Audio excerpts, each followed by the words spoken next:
Eu gostaria de fazer a leitura de um texto com vocês do Evangelho de Mateus, capítulo 11, versículos de 20 a 24. E gostaria de, antes de fazer a leitura, fazer uma contextualização, porque nós veremos como o rei foi rejeitado neste texto. Mas isso é porque nos capítulos 11 e 12 de Mateus acontece que Jesus passa por encontros e confrontos. Nessa situação, Jesus Cristo lida primeiramente, no início do capítulo 11, com os discípulos de João Batista, que vão até ele perguntando se ele de fato é o Messias. Então, Jesus diz, através dos seus milagres, da sua pregação, que de fato ele era o Messias. Então, os discípulos de João Batista vão levar esta mensagem até ele. E Jesus começa a elogiar João Batista como sendo um profeta fiel, como aquele que cumpriu aquilo que deveria fazer. Logo depois, Jesus Cristo compara aquela geração como se Jesus e João Batista estivessem chamando as pessoas para mudanças e as pessoas não queriam mudar, as pessoas não aceitavam mudanças de modo nenhum. Então Jesus passa a denunciar estas cidades. Observe como diz o texto.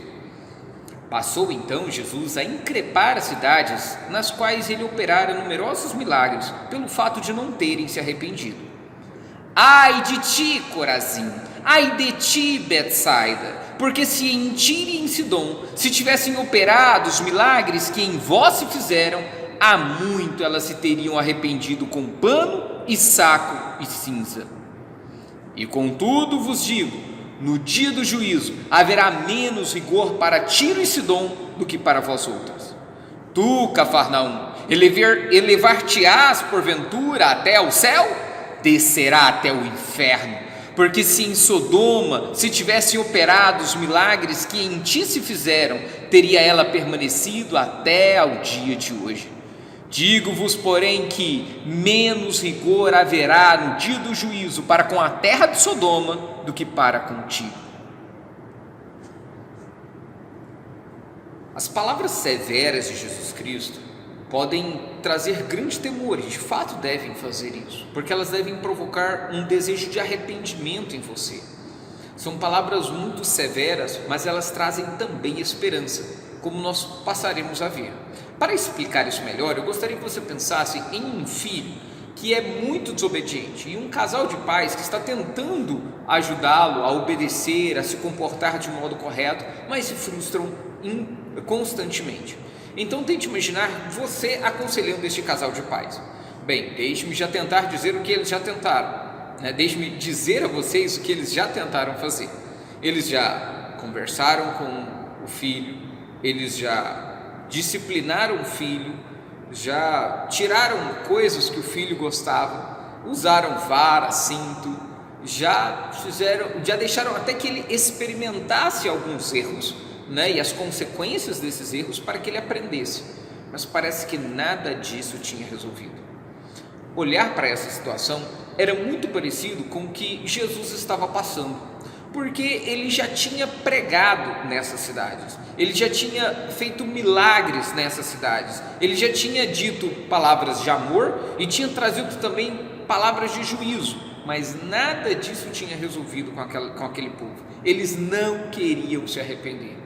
Não havia arrependimento, não havia mudança de vida. Por isso ele usa palavras tão severas para mostrar a gravidade da situação e de como precisa urgentemente de mudanças. Por isso eu quero dizer a você: arrependa-se. O que você precisa fazer é arrependimento. Você precisa de arrependimento. Eu gostaria que você prestasse atenção nas palavras do versículo 20, que descreve o que Jesus estava falando depois de comparar aquela geração a crianças birrentas. Ele diz que passa a denunciar, ele começa a repreender aquelas cidades, porque ele ali operou vários milagres. Olha, se você visse a cena, pareceria brincadeira. No versículo 1, Jesus Cristo tinha ido até essas cidades evangelizar, cidades essas que já conheciam o que Jesus tinha feito, cidades essas que Jesus já tinha realizado muitos milagres que, se nós fôssemos escrever cada um deles, não haveria livros no mundo inteiro para redigir todos eles. E ainda assim, aquele povo rejeitou Jesus Cristo. Eles rejeitaram que o Messias estava entre eles.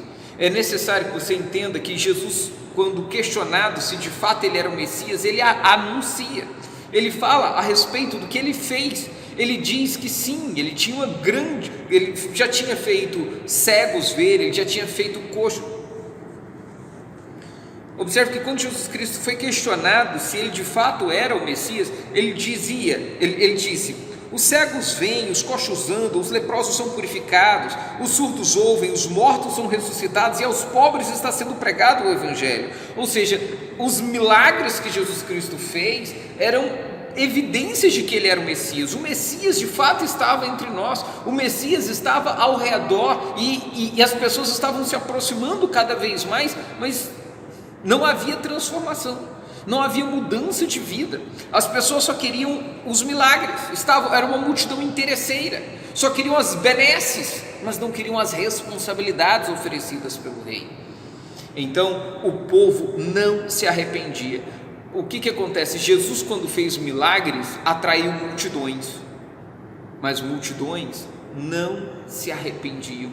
Os milagres não geraram arrependimento. Escute isso: milagres trouxeram multidões, mas não trouxeram arrependimento.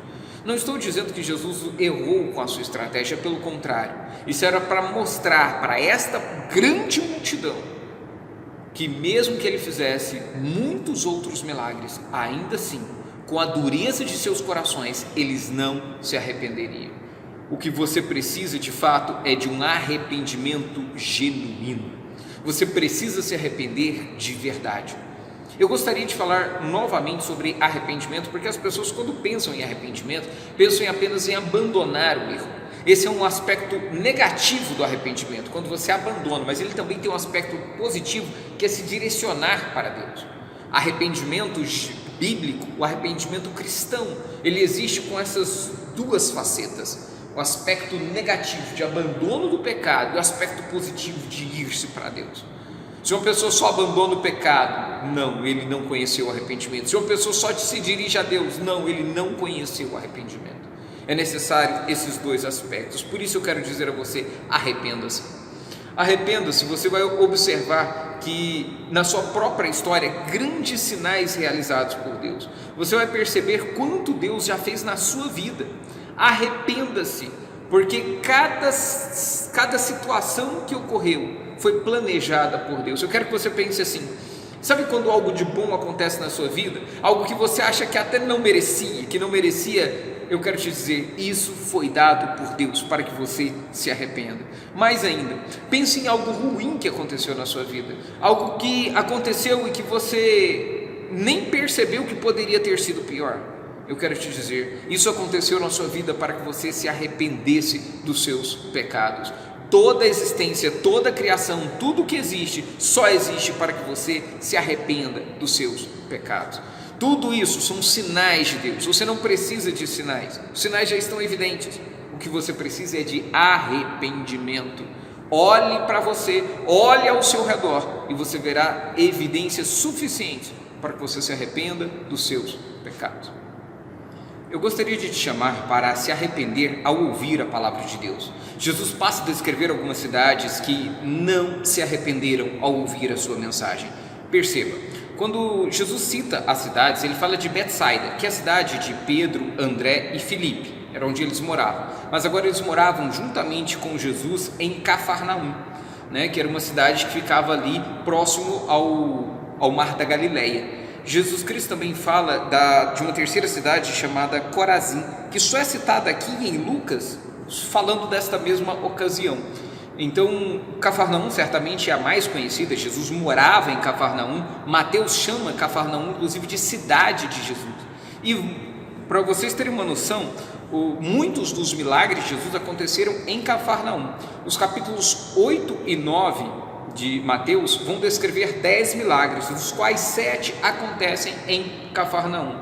Em contrapartida, nós encontramos as cidades estrangeiras, chamadas Tiro e Sidom. Essas duas cidades, elas ficavam ali na Fenícia, e 5 profetas no Antigo Testamento já tinham descrito, promulgado a respeito de condenações a essas cidades.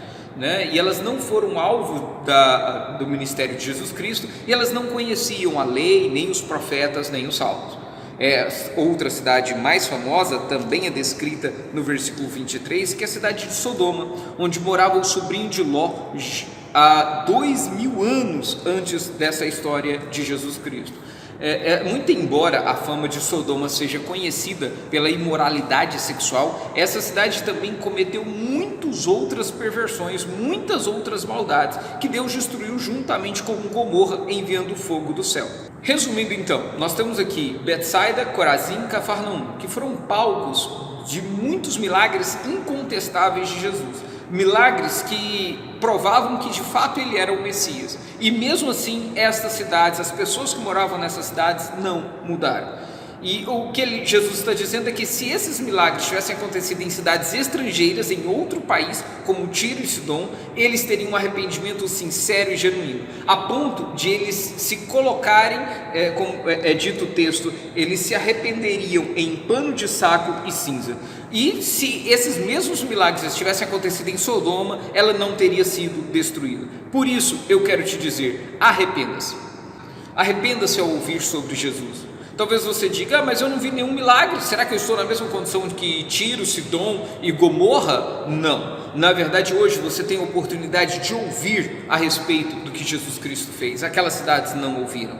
Hoje você é chamado para crer e para se arrepender. Você deve crer que é um pecador miserável, condenado por causa dos seus pecados. Deve crer que não tem condições de se aproximar de Deus por causa desses mesmos pecados. Você deve crer que a condenação da sua vida é iminente.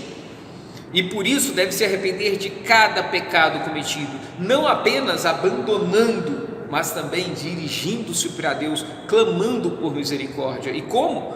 Porque você deve crer a respeito de Jesus Cristo. Jesus é o Filho de Deus que morreu numa cruz para perdoar os seus pecados e transformar a sua vida.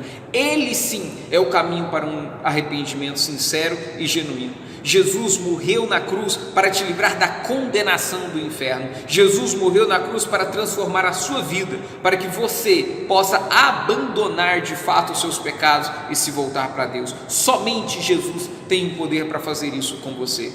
Arrependa-se ao ouvir sobre Jesus, porque Betsaida, Corazim, cidades que pertenciam ao povo de Deus, ouviram as palavras de Jesus, viram o que Jesus Cristo fez e ainda assim não criou, e ainda assim não se arrependeu. Se Jesus estivesse em Tiro e Sidom, essas cidades estrangeiras, os seus moradores teriam se arrependido, como eu disse, em pano de saco, que era uma roupa grosseira, incômoda e cinza. Essa prática de se arrepender em cinzas, a ideia é que eles teriam se lançado no pó, se considerando como pó. Eles não consideravam um desespero tão grande que saberiam da sua terrível situação. Perceba, e você conhece a respeito de Deus? Tiro e Sidom não conheceram a respeito de Cristo até aquela situação. E você conhece a respeito de Jesus? Você conhece a respeito da lei e dos profetas? Você tem algum sinal de tristeza por causa dos seus pecados? Você reconhece que é apenas pó e que precisa de mudanças? A Bíblia diz que a tristeza, segundo Deus, produz vida. Você se entristece pelo seu pecado? Saiba que bem-aventurados que choram, porque esses que choram pelos seus pecados serão consolados. Esses que se arrependem receberão o consolo vindo de Deus. Arrependa-se ao ouvir sobre Jesus. Perceba, Cafarnaum era a cidade de Jesus Cristo. Será que por ser a cidade de Jesus ela se elevaria ao céu? De modo nenhum. A palavra de Jesus é muito doída, ela diz: descerá ao inferno.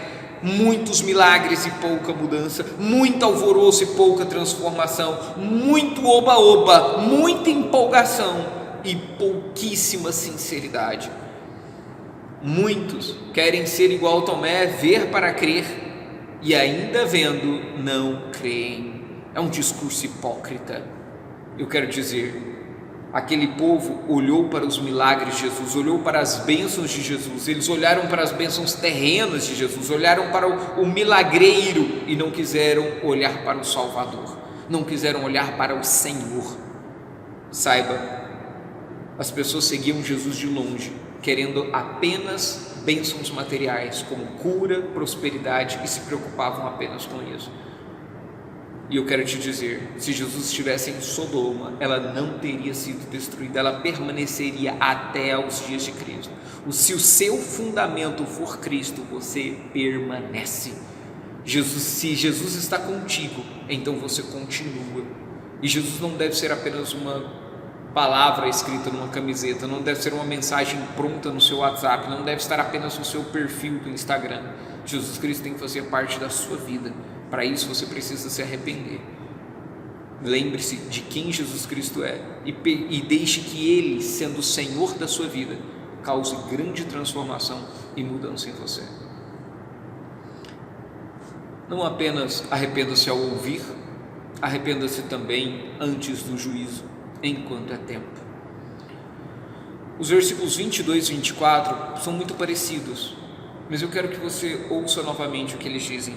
Eles dizem assim: contudo vos digo, no dia do juízo haverá menos rigor para Tiro e Sidom do que para vós outros. Digo-vos, porém, que menos rigor haverá no dia do juízo para com a terra de Sodoma do que para com Tiro. Estes dois versículos têm muita informação. Primeiro ele vai falar a respeito do juiz. Esse dia do juízo é o mais forte, é o repetido, é para expressar como esse dia é importante. E nesse dia haverá um justo juiz, um juiz perfeito. É um juiz que não deve nada a ninguém. E como todos são pecadores, como todos falharam, nenhum deles, toda a terra está perdida em seus próprios pecados. Jesus Cristo, o justo juiz, Ele é perfeito para escolher a cidade que Ele quiser. Ele escolheu cidades de Betsaida, Corazim e Cafarnaum, e ainda assim elas não se arrependeram. Jesus poderia ter escolhido Tiro, Sidom e Gomorra, mas não foi essa a sua decisão, pois o justo juiz sabe bem o que faz. Agora observe que o julgamento também é perfeito, ele é baseado em oportunidades. Perceba, a ideia é que quanto mais oportunidades negadas, maior o sofrimento no inferno. Sim, o inferno existe, e ele está falando aqui da condenação eterna no inferno. E creio que da mesma forma que quanto mais graves serão as penas no inferno, também maiores serão as alegrias no céu, se você aproveitar as oportunidades que são te dadas. Maior alegria você terá na eternidade. Assim, a mensagem de Jesus, quando vai descrever João Batista como um profeta fiel, cabe muito bem, porque até João Batista as pessoas foram felizes, né? Mas não tanto quanto João Batista, que teve a oportunidade de conhecer mais de perto Jesus Cristo. E os que vieram depois de João Batista serão muito mais felizes do que ele, porque tiveram a oportunidade de conhecer muito mais. Por isso eu pergunto a você: você tem se arrependido dos seus pecados? Eu quero dizer que é necessário que você se arrependa antes do juízo, porque certamente, se você não se arrepender, mesmo tendo ouvido Jesus Cristo, mesmo conhecendo essa oportunidade, você sofrerá mais castigos do que Caim, do que Golias ou do que Dalila, do que Jezabel. Já imaginou? Arrependa-se antes do juízo. Eu gostaria de que você observasse que no versículo 21 Jesus Cristo diz assim: ai de ti, Corazim, ai de ti, Betsaida. Essa expressão de ai é uma expressão de dor, é uma expressão de lamento, de tristeza. Jesus não se agradava em condenar aquelas pessoas, porque Jesus é um Deus de amor. Ele veio para salvar, e eu quero que você observe com quem Jesus estava falando. Jesus, quando ele vai se referir à cidade, ele fala: ai de ti, Corazim, ai de ti, Betsaida. Mas quando ele vai falar ele diz assim: contudo eu vos digo. Ele diz da condenação da cidade, mas ele fala para as pessoas ao seu redor, o que significa que Jesus estava dando uma sentença para as pessoas ouvirem. O que Jesus estava mostrando é que sim, quando você estiver ouvindo a condenação de algo, quando você perceber o juízo de Deus sobre aqueles que rejeitaram o Rei dos Reis, é necessário que você se arrependa também. É necessário que você observe como está a sua vida. Jesus fala isso para gerar temor no coração das pessoas. É necessário que você tema a Deus. É necessário que você se arrependa, porque Jesus Cristo traz esperança. Ele é a única esperança. Observe que ele fala do dia do juízo. Esse dia do juízo é um dia maravilhoso para aqueles que pertencem ao povo de Deus. O dia do juízo é aquele em que Deus vai estar junto com o seu povo. O dia do juízo será terrível para aqueles que não se arrependeram, mas ele será um dia de esperança para aqueles que creem no Senhor. Ainda, eu quero dizer a você que hoje ainda existem muitos ateus, mas no dia do juízo não haverá mais ateus. Todos acreditarão em Deus, mas ainda assim não se arrependerão, ainda assim não crerão, porque apenas Jesus Cristo tem o poder de criar esse arrependimento em seu coração. Por isso, clame a Ele, peça a Jesus Cristo que de fato transforme a sua vida. Eu quero dizer a você, esse momento em que nós estamos passando é um momento de arrependimento, é um momento em que nós vemos pessoas morrerem, nós estamos perdendo entes queridos, e é um momento em que você deve se curvar ao Senhor e se arrepender dos seus pecados. É um tempo em que essa mensagem de Jesus Cristo é severa, mas ela cabe bem, porque estão rejeitando o Rei. As cidades estão proibindo cultos.